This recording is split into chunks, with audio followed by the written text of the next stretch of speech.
ప్రశ్నించడంలోనే అతనికి ప్రశ్నార్థకంగా ఉంది. అతనికి ప్రశ్నలకు ఆన్సర్ దొరకడం లేదు.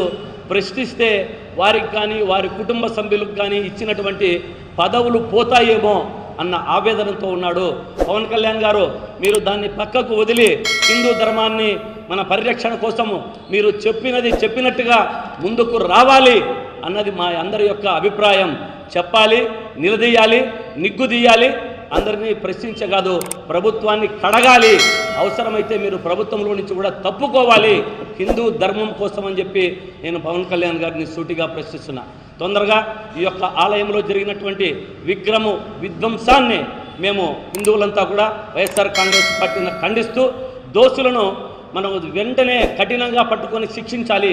మనము గతంలో చూసాం, రామతీర్థంలో రాముని యొక్క తలను నరికి ఆ రాముని దాన్ని ఏమేశారు, వైఎస్ఆర్ కాంగ్రెస్ పార్టీ పైన వేసి ఈ ప్రభుత్వంలో ఇలా జరుగుతూ ఉంది అన్నారు.